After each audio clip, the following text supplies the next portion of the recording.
マジか、フレイヤ様がリトルルーキーに目をつけたか。なになに、ベル君のファンになっちゃったの？ええ、先日のあのモンスターとの戦いを見て、僕のベル君にさぞ素晴らしい二つ名を考えてくれたんだろう。ええ、もちろんよ、ヘスティア。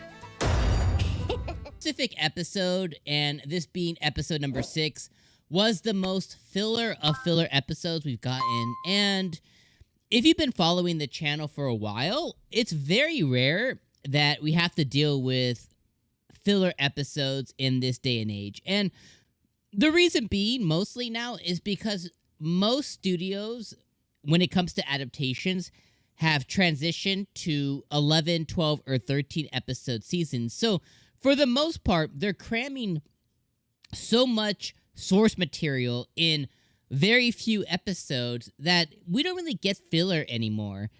A filler is something that is typically in anime that is 24 plus episodes, or it's really reserved for like the shonen industry or the shonen genre.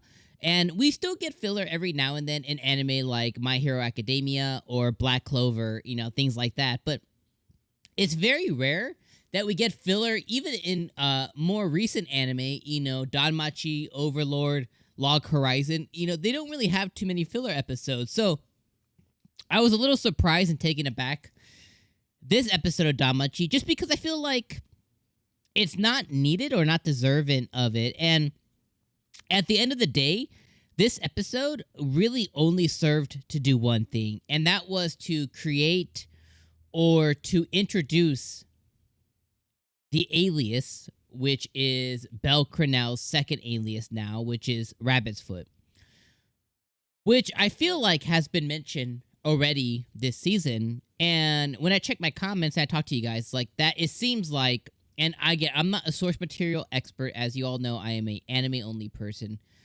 But from what you guys have told me in the comments in past and prior episodes is they may have messed with the order of which things were supposed to happen. It sounds like the Rabbit's Foot stuff was supposed to happen kind of like off the cuff, off the jump.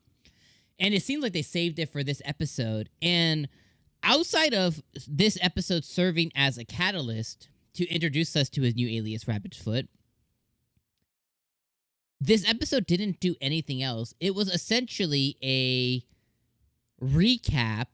It was basically, this episode was the equivalent of like, if you're playing a video game like Monster Hunter or Pokemon, you know, at least Legends Arceus, the most recent one. You know, if you're playing a game like that and you're done with your missions and you come back to base and then you see a bunch of NPCs with little bubbles on their head and you have to go talk to them, you know, to see if you got any side quests that you might want to accept or just, you know, get the bubbles out of the way. This episode felt like that because it's really just 𝐒𝐻𝐿 coming and speaking with everybody, right? And, you know, we had Lily kind of take on the main one of, like, the big conversation. But then it was Belle being borrowed by Makoto and Haruhime. You know, Belle being taken in by Daphne and Cassandra. Also, Cassandra's my favorite. I'm going to talk about that a little bit more in a minute. Belle being borrowed by Welf and then being borrowed by Aisha. Almost getting his V card taken away by Aisha because she was a little tipsy-whipsy. You know, you had Belle just kind of being pulled around everywhere this episode. And it was really just to recap events that happened, thank him for saving his life, right? Dormal or the doorbell, Dormal or whatever the elf's name was, you know, whatever the elf's name was, and the dwarf, you know, they were just thanking Belle for, you know, for saving him or for saving them, you know, and just kind of recapping that. And then we ended off with the Lily stuff with her just, you know, telling Belle, like, hey, you haven't changed yet, and you're still my Belle. You're a little bit of a womanizer now, but you're still my Belle kind of thing. And they shared a really cute moment together, which was, you know, very cute to see, very enjoyable. But that's really all that happened this episode.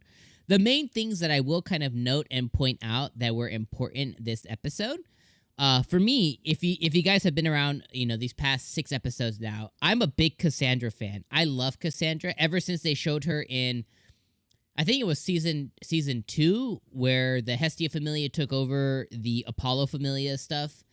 Where Apollo, right? Yeah. And Cassandra was like her little pillow and stuff, and you had her immediately kind of taken in with Belle. I've just been a big Cassandra stan, and I really like Cassandra quite a bit. Which there's 2 things specifically. One was this episode, Belle is finally put on to what her ability is, which I thought that he had caught on before, but the way that this episode was translated, it seems like maybe he didn't, but Daphne mentions, her clairvoyance, or maybe it's Cassandra, maybe like they're like, oh, it's my clairvoyance, and then Daphne's like, oh, don't listen to her, she's just crazy. But that really is her ability that was bestowed to her, from Apollo. But the thing is that Apollo gave her the, I think, and if it's not the god Apollo, I apologize, but I'm just gonna roll with it. Apollo gave her the ability to have clairvoyance, but he put a curse on it to where nobody believes her. I think, though, that, and I've said this in the past, I think that Belle will believe her because he does have the ability to, like, not be charmed and stuff. So, and they might not have anything to do with it, and I might be completely off base, but I think Belle will be the first person to really believe her and really start taking some of her predictions and her fortune-telling, future-telling seriously, which I think is going to be vitally important, which leads me into my second point, which is next episode is all focus. I think next episode they put here is all focus on Cassandra. Next episode is called Dream Seer, and then it is focused on Cassandra, 𝐿ion, whatever her name is. And the next episode is called Dream Seer.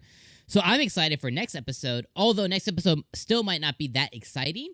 I'm excited that we're going to get an episode focused on Cassandra, because again, like I said, me personally, I'm a big Cassandra fan. Last thing I'll touch on is the episode also ended with Ryu, and whatever her alias is, I don't forget. I don't remember what her alias is. I know they said it in this episode. I didn't write it down or anything. But Ryu murdered somebody, and she's been kind of like on a rampage. So obviously she's extremely important to Belle, and Belle's extremely important to her. So if anybody can figure out and not save her, but kind of pull her back to reality and figure out what's going on, is going to be Belle. So I'm very interested to see what's going to happen with Ryu. Overall, episode solid, 6, 7 out. Let's say 7 out of 10 to be kind. I still enjoyed watching it. It just, there was nothing like exciting, because it was just like, I felt like just a really filler episode to really set up his Rabbitfoot name, and then to set up next episode with Cassandra, and then to set up the Ryu stuff. Outside of that, though, it was just, a little fan service and a little bit extra stuff. But let me know what you guys thought of this episode down in the comments below. As always, I appreciate you coming in for another episode right here. Let me know all your thoughts. Let me know if I effed up the Apollo stuff. I'll go research after I'm done with the review. But let me know all that stuff in the comments below. And my friends, I'm going to see you guys next week with Rabbit's Foot. Or should we call him Freya's husband? All right, my friends. I'll see you guys next week. Peace.